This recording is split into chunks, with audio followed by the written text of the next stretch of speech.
आप लंबे समय से भारत के अच्छे मित्र रहे हैं। भारत और पोलैंड की मित्रता को मजबूत करने में आपका बहुत बड़ा योगदान है। फ्रेंड्स, आज का दिन भारत और पोलैंड के संबंधों में विशेष महत्व रखता है। आज 45 साल के बाद किसी भारतीय प्रधानमंत्री ने पोलैंड का दौरा किया है। मेरे तीसरे कार्यकाल की शुरुआत में ही मुझे यह सौभाग्य मिला है। इस अवसर पर मैं पोलैंड की सरकार और यहां के लोगों का विशेष आभार व्यक्त करता हूं। आपने 2022 में यूक्रेन कॉन्फ्लिक्ट में फंसे हुए भारतीय स्टूडेंट्स को निकालने के लिए जो उदारता दिखाई, उसे हम भारतवासी कभी नहीं भूल सकते। फ्रेंड, इस वर्ष हमने अपने राजनयिक संबंधों की 70वीं वर्षगांठ मना रहे हैं। इस अवसर पर हमने संबंधों को स्ट्रेटेजिक पार्टनरशिप में परिवर्तित करने का निर्णय लिया है। भारत और पोलैंड के संबंध डेमोक्रेसी और रूल ऑफ लॉ जैसी साझा मूल्यों पर आधारित है।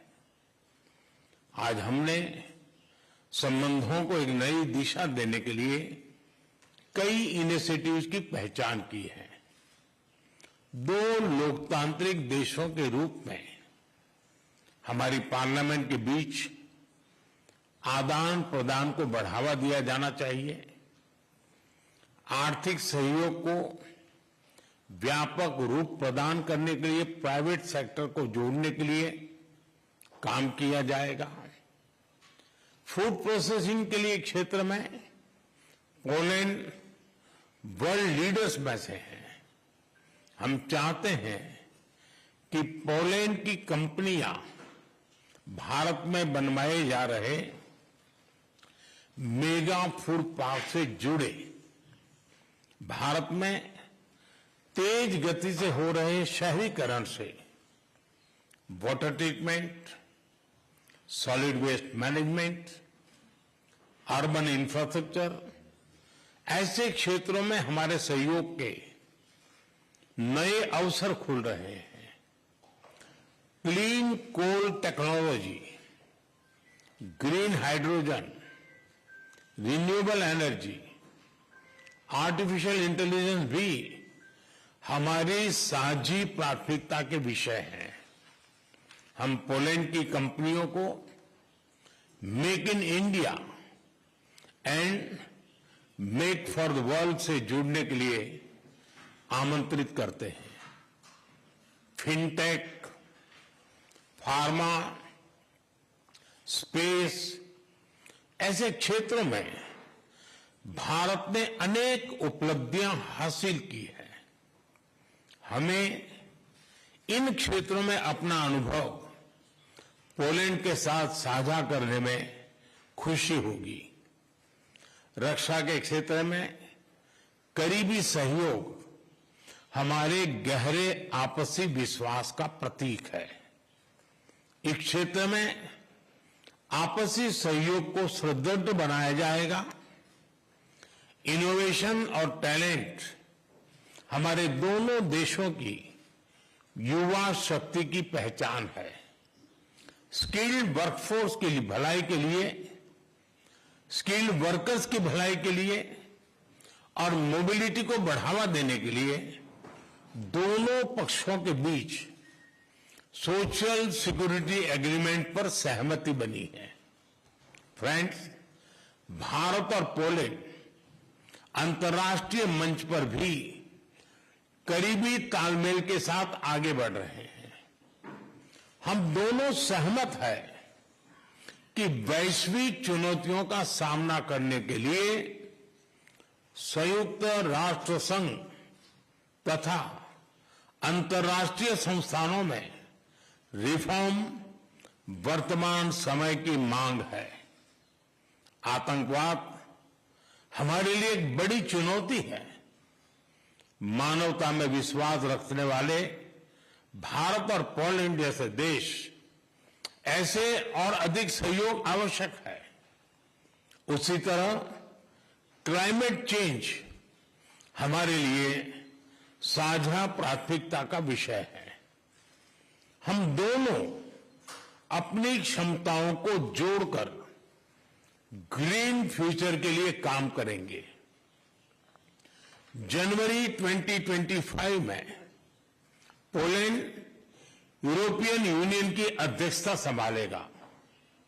मुझे विश्वास है कि आपके सहयोग से भारत और ईयू के संबंधों को बल मिलेगा। फ्रेंड, यूक्रेन और पश्चिम एशिया में चल रहे संघर्ष हम सभी के लिए गहरी चिंता का विषय है। भारत का यह दृढ़ विश्वास है कि किसी भी समस्या का समाधान रणभूमि में नहीं हो सकता। किसी भी संकट में मासूम लोगों की जान की हानि पूरी मानवता के लिए सबसे बड़ी चुनौती बन गई है। हम शांति और स्थिरता की जल्द से जल्द बहाली के लिए डायलॉग और डिप्लोमेसी का समर्थन करते हैं। इसके लिए भारत अपने मित्र देशों के साथ मिलकर हर संभव सहयोग देने के लिए तैयार है। फ्रेंड्स, पोलैंड में इंडोलॉजी और संस्कृत का बहुत पुराना और समृद्ध ट्रेडिशन रहा है। भारतीय सभ्यता और भाषाओं में गहरी रुचि से हमारे संबंधों की मजबूत नींव रखी गई है। हमारे गहरे पीपल टू पीपल टाइज का एक प्रत्यक्ष और जीवंत उदाहरण कल मैंने देखा। इंडियन पोल्स के डोबरे महाराजा और कोल्हापुर के महाराज की याद में बनाए गए मॉन्यूमेंट्स पर मुझे श्रद्धांजलि देने का सौभाग्य मिला। मुझे खुशी है कि आज भी पोलैंड के लोग उनके परोपकार और उदारता का सम्मान करते हैं। उनकी स्मृति को अमर करने के लिए हम भारत और पोलैंड के बीच Jam Sahib of Nawanagar youth exchange programme शुरू करने जा रहे हैं। हर वर्ष पोलैंड के 20 युवाओं को भारत यात्रा पर लेकर जाया जाएगा। फ्रेंड्स, मैं एक बार फिर प्रधानमंत्री टुस्क और उनकी मित्रता के लिए हृदय से आभार प्रकट करता हूं और हमारे संबंधों को नए स्तर पर ले जाने के लिए अपनी प्रतिबद्धता दोहराता हूं। बहुत बहुत धन्यवाद।